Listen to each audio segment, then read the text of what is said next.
Lu kiai saya saat sakit, dokter sudah menyimpulkan tuh secara medis, tinjauan medis paling berapa lama, sekian. Tapi ternyata masih sehat lagi.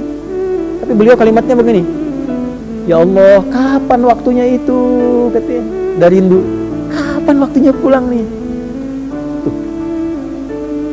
Pernah nggak begitu tuh? Ya Allah, sudah kangen, pengen cepat pulang. Pernah nggak begitu? Enggak. Gitu tuh. Dulu ada Syekh Jamaluddin Al-Afghani, seorang pemikir, ulama, ngajar di kampusnya.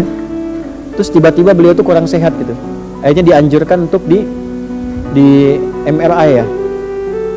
Ke rumah sakit, di scan, di MRI. Hasilnya datang 2 pekan berikutnya. Yang diminta ngambil itu mahasiswa senior. Ini kisah nyata.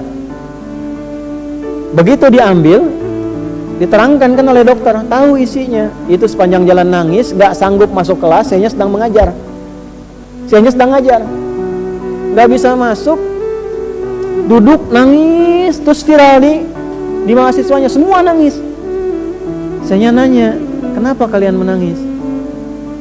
Gak sanggup bicara, terus temannya menguatkan dengan mengatakan, Syekh, berdasarkan hasil scan ini, MRI ini, secara medis umur Syekh tidak lama lagi, kurang lebih 2 pekan. Secara medis, karena sudah komplikasi. Apa jawaban Syekhnya?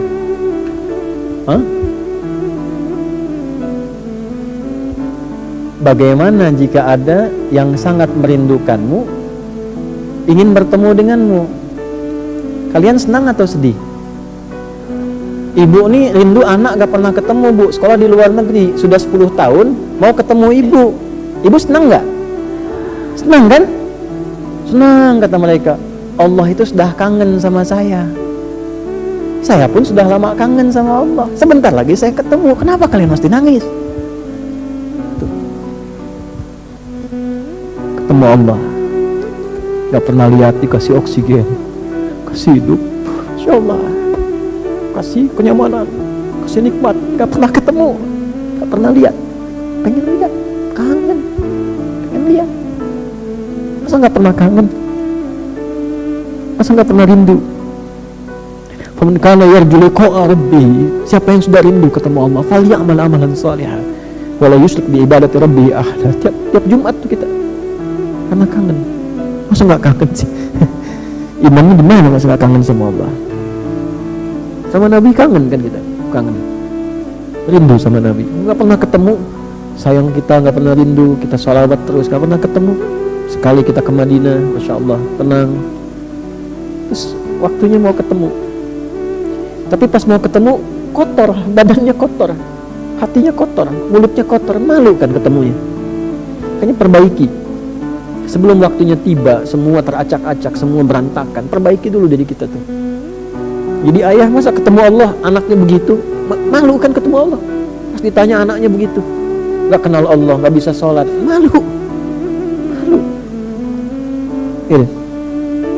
Masa mau pulang dalam keadaan kotor? Allah ngasih baik sama kita, lahirnya kita bersih, lahir bersih, bagus, baik, disayang-sayang. Masa pulangnya kotor, nggak malu? Kerja kotor, tangan kotor, kaki kotor, nggak malu? Nah, makanya ini ayat nggak biasa gitu. Jadi begitu baca satu ayat itu, kalau kita baca pakai iman, getaran hatinya beda. Ada sesuatu yang nggak sama gitu. Makanya begitu lihat matahari, belajar sebulan ini, belajar sebulan. Nanti bulan depan belajar tentang bintang, ya. Wa idzan nujumu kadarat. Nanti belajar tentang gunung. Wa idzal jibalu suyirat. Yang naik-naik gunung ingat Allah enggak tuh? Masa cuma pasang status aja? Pasang status naik, ya enggak apa-apa, enggak salah secara duniawi. Tapi ingat Allah enggak? Iman kita ada enggak? Apa bedanya pendaki gunung yang mukmin dengan yang belum beriman? Ya, nancepin bendera bagus, enggak apa-apa. Enggak ada masalah. Tapi ingat Allah enggak? Makanya seringkali dalam pendakian itu Allah kasih keadaan-keadaan yang secara spiritual membuat kita semakin harus ingat dengan Allah. Ada kondisi yang beda. Nah, cobalah dibuat agak begitu tuh, supaya suasana hatinya nyaman tuh.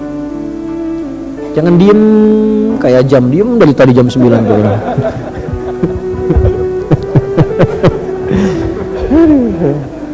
Ya Allah, lewat tuh.